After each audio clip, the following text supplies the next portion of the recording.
നമസ്കാരം. അങ്ങനെ ടൊയോട്ട അവരുടെ 9ാം ജനറേഷൻ ടൊയോട്ട പിക്കപ്പ് ട്രക്ക് അതായത് ഹൈലക്സ് ഇന്ത്യൻ മാർക്കറ്റിൽ ലോഞ്ച് ചെയ്തിട്ടുണ്ട്. അപ്പോൾ നമ്മൾ മനസ്സിലാക്കേണ്ട ഒരു കാര്യമെന്ന് പറയുന്നത്, നിങ്ങൾക്ക് ഒരു റഫ് ആൻഡ് ടഫ് വാഹനം, റിലയബിൾ ആയിട്ടുള്ളൊരു വാഹനം, ഡ്യൂറബിൾ ആയിട്ടുള്ളൊരു വാഹനം വേണം എന്നുണ്ടെങ്കിൽ തീർച്ചയായിട്ടും നിങ്ങൾക്ക് ഈ ഒരു ലൈഫ് സ്റ്റൈൽ പിക്കപ്പ് ട്രക്കിനെ നിങ്ങൾക്ക് ചൂസ് ചെയ്യാവുന്നതാണ്. കാരണം ഹൈലക്സ് എന്ന് പറയുന്നൊരു പേര് തന്നെ യഥാർത്ഥത്തിൽ ടൊയോട്ടയേക്കാൾ മുകളിൽ നിൽക്കുന്നൊരു പേരാണ് ഹൈലക്സ്. ശരിക്കും പറഞ്ഞാൽ ഈ ഒരു വാഹനത്തിൻ്റെ പ്ലാറ്റ്ഫോം എന്ന് പറയുന്നത് IMV പ്ലാറ്റ്ഫോമാണ്. നമുക്കറിയാം, ഒരുപാട് പിക്കപ്പ് ട്രക്കുകളിൽ ടൊയോട്ടയുടെ തന്നെ ഒരുപാട് വാഹനങ്ങളിലൊക്കെ യൂസ് ചെയ്യുന്ന ഒരു പ്ലാറ്റ്ഫോം തന്നെയാണ്. 2004 മുതൽ ഈ ഒരു IMV എന്ന് പറയുന്ന പ്ലാറ്റ്ഫോം ടൊയോട്ട യൂസ് ചെയ്യുന്നുണ്ട്. വളരെ മികച്ച ഒരു പ്ലാറ്റ്ഫോം തന്നെയാണ്. ഈ ഒരു പ്ലാറ്റ്ഫോമിൻ്റെ ഫുൾ ഫോം നമ്മൾ നോക്കുകയാണെന്നുണ്ടെങ്കിൽ ഇന്നോവേറ്റീവ് ഇൻ്റർനാഷണൽ മൾട്ടിപർപ്പസ് വെഹിക്കിൾ എന്നുള്ളതാണ് അതിൻ്റെ ഒരു അബ്രിവേഷൻ ഫോമിൻ്റെ ഒരു ഫുൾ ഫോം എന്ന് പറയുന്നത്. ഇത് ശരിക്കും പറഞ്ഞിട്ടുണ്ടെങ്കിൽ ഈ ഒരു പ്ലാറ്റ്ഫോം തന്നെയാണ് ഈ ഒരു വാഹനത്തിൻ്റെ ഏറ്റവും പ്രധാനപ്പെട്ട ഒരു സക്സസ് പോയിൻ്റ് എന്ന് പറയുന്നത്. ഈ ഒരു പ്ലാറ്റ്ഫോമിലേക്ക് നമ്മൾ നോക്കുകയാണെന്നുണ്ടെങ്കിൽ ഇതിനെക്കുറിച്ച് ഞാൻ കൂടുതൽ ഡീറ്റെയിൽ ആയിട്ട് പറയുന്നില്ല. എന്നാൽ പോലും 2004 മുതൽ ടൊയോട്ട ഈ ഒരു പ്ലാറ്റ്ഫോം സജീവമായിട്ട് യൂസ് ചെയ്യുന്നുണ്ട്. 2580 മുതൽ 2770 വരെയൊക്കെ 70 മില്ലിമീറ്റർ വരെയൊക്കെ വീൽ ബേസ് യൂസ് ചെയ്യാൻ കഴിയത്തക്ക രീതിയിലാണ് ഈ ഒരു പ്ലാറ്റ്ഫോമിനെ അവർ ഡിസൈൻ ചെയ്തിട്ടുള്ളത്. അതൊരു പിക്കപ്പ് ട്രക്ക് ആകുമ്പോഴത്തേക്കും 2580 മുതൽ 3000 മില്ലിമീറ്റർ വരെ ഈ ഒരു പ്ലാറ്റ്ഫോമിനെ മാക്സിമം അവർക്ക് യൂസ് ചെയ്യാൻ കഴിയുന്നുണ്ട്. അത് തന്നെയാണ് ഈ ഒരു വാഹനത്തിൻ്റെ ഏറ്റവും സുപ്രധാനമായിട്ടുള്ളൊരു സവിശേഷത എന്ന് പറയുന്നത്. ഈ ഒരു വാഹനം ഇന്ത്യൻ മാർക്കറ്റിലേക്ക് വന്നു, പക്ഷേ കാര്യമായിട്ടുള്ളൊരു അക്സെപ്റ്റൻസ് ഇന്ത്യൻ മാർക്കറ്റിൽ ഈ ഒരു വാഹനത്തിന് ലഭിച്ചില്ല എന്നുള്ളതാണ്. അതിന് ഏറ്റവും പ്രധാനപ്പെട്ട കാരണം എന്ന് പറയുന്നത് ഈ ഒരു വാഹനത്തിൻ്റെ പ്രൈസിങ് തന്നെയാണ്. അത് മാത്രമല്ല, ലൈഫ് സ്റ്റൈൽ പിക്കപ്പ് ട്രക്കിനോടുള്ള ഒരു അഭിനിവേശമൊക്കെ ഇന്ത്യൻ ജനതയിൽ ഇനിയും ഉണ്ടാകേണ്ടതായിട്ടുണ്ട്. തീർച്ചയായിട്ടും യുവജനങ്ങൾ തീർച്ചയായിട്ടും ഇത്തരത്തിലുള്ള സ്റ്റൈൽ പിക്കപ്പ് ട്രക്കിനെയൊക്കെ കാര്യമായിട്ട് പരിഗണിക്കും എന്നൊരു വിശ്വാസത്തിൽ തന്നെയാണ് 9th generation Toyota Hilux Toyota Indian മാർക്കറ്റിൽ ലോഞ്ച് ചെയ്തിട്ടുള്ളത്. തീർച്ചയായിട്ടും ഈ ഒരു കോണ്ടൻറ്റ് ഉപകാരപ്രദമാകും എന്ന് വിശ്വസിക്കുന്നു. ഒരിക്കൽ കൂടെ പറയാം, നിങ്ങൾക്കൊരു ലോങ് ടേം എന്ന് പറഞ്ഞിട്ടുണ്ടെങ്കിൽ ഒരു 30 ഇയേഴ്സൊക്കെ നിങ്ങൾക്ക് ഉപയോഗിക്കണം. അത്തരം ഒരു കാഴ്ചപ്പാടിൽ നിങ്ങളൊരു വാഹനത്തെ നിങ്ങൾ കാണുകയാണെന്നുണ്ടെങ്കിൽ, ഇനിയിപ്പോൾ ഡീസലിൻ്റെ കാര്യമൊക്കെ IC ബോട്ടിനോളൊക്കെ മിക്സ് ചെയ്ത് വരുമ്പോൾ എങ്ങനെയാണെന്നറിയില്ല, എന്നാൽ പോലും ഇപ്പോഴത്തെ ഒരു സാഹചര്യത്തിൽ ഇത്ര കണ്ട് മികച്ച ഒരു ലോങ് ടേം യൂസിനും ഡ്യൂറബിൾ ആയിട്ടുള്ളൊരു വാഹനം എന്ന് പറയുന്നത് ഈ ഒരു സെഗ്മെൻറ്റിൽ ഇല്ല എന്ന് നമുക്ക് പറയാം. തീർച്ചയായിട്ടും ഈ ഒരു കോണ്ടൻറ്റ് ഉപകാരപ്രദമായെങ്കിൽ നമ്മുടെ ചാനലിനെ ഒന്ന് സപ്പോർട്ട് ചെയ്യണം, സബ്സ്ക്രൈബ് ചെയ്യണം, മാക്സിമം ലൈക്ക് ചെയ്യണം, ഷെയർ ചെയ്യണം, കമൻറ്റ് ചെയ്യണം. എൻജിൻ പേയുടെ മറ്റൊരു വ്ളോഗിലേക്ക് എൻ്റെ എല്ലാ ഫാമിലി മെമ്പേഴ്സിനും ഹാർദമായ സ്വാഗതം. ഇന്നത്തെ വ്ളോഗിലൂടെ നമ്മൾ ഡിസ്കസ് ചെയ്യാൻ പോകുന്നത് all new 9th generation Toyota Hilux pickup ട്രക്കിനെ കുറിച്ചിട്ടാണ്.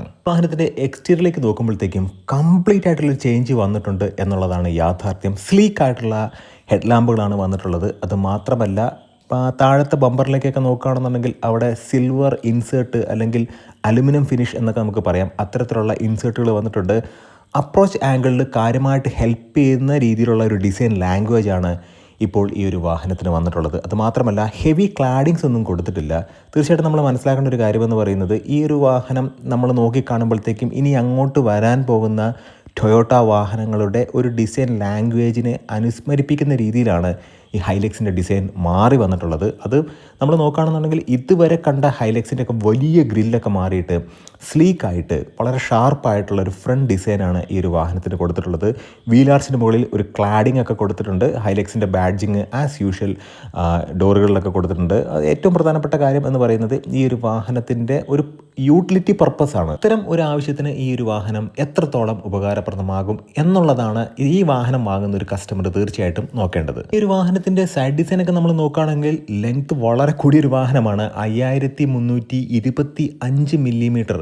ഒന്ന് ആലോചിച്ച് നോക്കുക, അത്രയധികം ലെങ്ത്താണ് ഈ ഒരു വാഹനത്തിനുള്ളത്. അതായത് ഒരു 5.2 മീറ്റർ ഈ ഒരു വാഹനത്തിന് ലെങ്ത്ത് ഉണ്ട്. മാത്രമല്ല 1855 മില്ലിമീറ്ററാണ് ഈ ഒരു വാഹനത്തിൻ്റെ വിഡ്ത്ത്. അപ്പോൾ അത്യാവശ്യം വിഡ്ത്തുള്ളൊരു വാഹനം തന്നെയാണ്. ഈ ഒരു വാഹനത്തിൻ്റെ വിഡ്ത്തിനെ കുറിച്ചും ഹൈറ്റിനെ കുറിച്ചും അത് മാത്രമല്ല ലെങ്ത്തിനെ കുറിച്ചൊക്കെ പറയുമ്പോൾ നിങ്ങൾ മനസ്സിലാക്കേണ്ട ഒരു കാര്യം, ഇത് ഇത്തരത്തിലുള്ളൊരു വലിയൊരു പർപ്പസിന് യൂസ് ചെയ്യുന്നൊരു വാഹനമാണ്. അപ്പോൾ അതനുസരിച്ചൊരു സൈസ് ഈ ഒരു വാഹനത്തിന് തീർച്ചയായിട്ടും ഉണ്ടാകും. അതുപോലെ തന്നെ 1800 മില്ലിമീറ്ററിന് മുകളിൽ ഹൈറ്റും ഈ ഒരു വാഹനത്തിനുണ്ട്.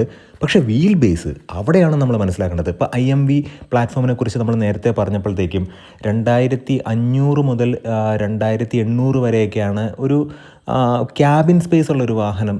അത്തരം വാഹനങ്ങൾക്ക് ഈ ഒരു ചേസിസ് യൂസ് ചെയ്യുമ്പോൾ കിട്ടുന്നൊരു വീൽ ബേസ്. പക്ഷേ പിക്കപ്പ് ട്രക്കിലേക്കൊക്കെ വരുമ്പോഴത്തേക്കും 3000-ന് മുകളിലേക്ക് പോകും എന്ന് നമ്മൾ പറഞ്ഞിട്ടുണ്ടായിരുന്നു. അതുകൊണ്ട് തന്നെ ഈ ഒരു വാഹനത്തിൻ്റെ വീൽ ബേസ് എന്ന് പറയുന്നത് ജസ്റ്റ് അബൌട്ട് 3000 മില്ലിമീറ്ററാണ്. അതായത് 3085 മില്ലിമീറ്ററാണ് ഈ ഒരു വാഹനത്തിൻ്റെ വീൽ ബേസ്. എടുത്തുകൊണ്ടൊരു കാര്യമെന്ന് പറയുന്നത് ഈ ഒരു വാഹനത്തിൻ്റെ റിയർ ഡിസൈനൊക്കെ ഓൾമോസ്റ്റ് സെയിം തന്നെയാണ്. ചെറിയ ചെറിയ വ്യത്യാസങ്ങളുണ്ട്. അതായത് പുതുമ തോന്നിപ്പിക്കുന്ന രീതിയിലുള്ള ഈ ബ്രേക്ക് ലൈറ്റിലൊക്കെ വ്യത്യാസം, അങ്ങനെയുള്ള കാര്യങ്ങളൊക്കെയാണ് വന്നിട്ടുള്ളത്. അത്യാവശ്യം നല്ല ഗ്രൗണ്ട് ക്ലിയറൻസ് ഉള്ളൊരു വാഹനമാണ്. പക്ഷേ എടുത്തു പറഞ്ഞൊരു കാര്യം, ഇപ്പോൾ ഗ്രൗണ്ട് ക്ലിയറൻസിനെ കുറിച്ച് പറഞ്ഞപ്പോഴാണ് വാഹനത്തിൻ്റെ 18 ഇഞ്ച് അലോയ് വീൽസ് മാറിയിട്ട് ഇപ്പോൾ ഇത് 17 ഇഞ്ച് ആയി എന്നുള്ളതാണ്.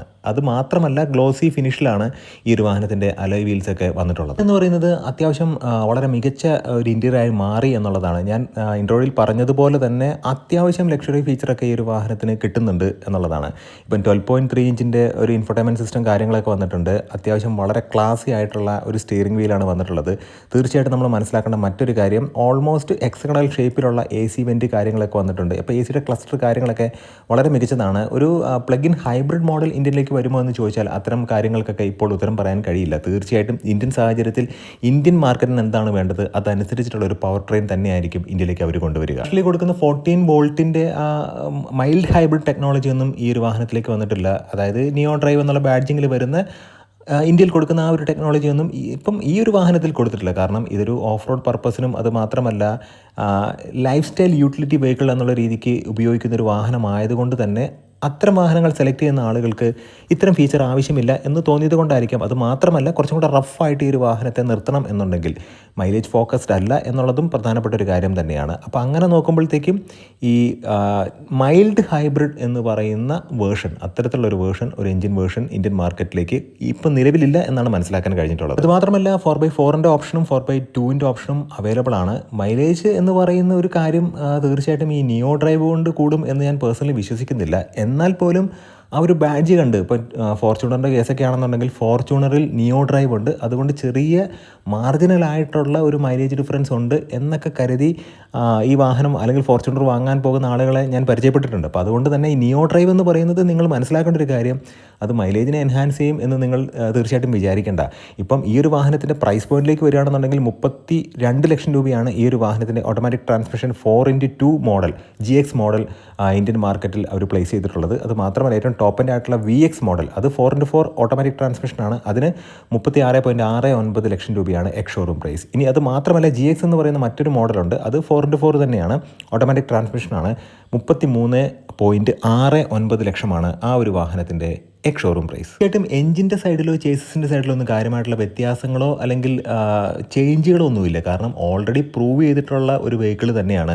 അതിപ്പോൾ മെക്കാനിക്കൽ സൈഡ് നോക്കുകയാണെന്നുണ്ടെങ്കിൽ, സസ്പെൻഷൻ വൈസ് നോക്കുകയാണെന്നുണ്ടെങ്കിലും, എഞ്ചിൻ സൈഡ് നോക്കുകയാണെന്നുണ്ടെങ്കിലൊക്കെ മികച്ചൊരു വാഹനമാണ് ടൊയോട്ട ഹൈലക്സ്. തീർച്ചയായിട്ടും നിങ്ങൾക്ക് ഒരു പർട്ടിക്കുലർ പർപ്പസ്, അതായത് നിങ്ങൾക്ക് ഒക്കേഷണലി ഒരു ഓഫ് റോഡൊക്കെ പോകണം, ഒരു ലൈഫ് സ്റ്റൈൽ യൂട്ടിലിറ്റി വെഹിക്കിളായിട്ട്, ഒരു പിക്കപ്പ് വാനായിട്ടൊക്കെ നിങ്ങൾക്ക് യൂസ് ചെയ്യത്തക്ക രീതിയിൽ നിങ്ങൾക്കൊരു കാഴ്ചപ്പാടുണ്ടെങ്കിൽ തീർച്ചയായിട്ടും ഈ ഒരു വാഹനം വാങ്ങാം. നല്ല കോണ്ടന്റുകളായിട്ട് നമുക്ക് വീണ്ടും കാണാം. ഈ ഒരു കോണ്ടന്റും ഈ ഒരു വാഹനവും നിങ്ങൾക്ക് ഇഷ്ടപ്പെട്ടെങ്കിൽ നമ്മുടെ ചാനലിനെ സപ്പോർട്ട് ചെയ്യണം. നിങ്ങളുടെ അഭിപ്രായങ്ങൾ തീർച്ചയായിട്ടും കമൻറ്റ് രൂപത്തിൽ രേഖപ്പെടുത്തണം. നല്ല നല്ല കോണ്ടന്റുകളായിട്ട് നമുക്ക് വീണ്ടും കാണാം.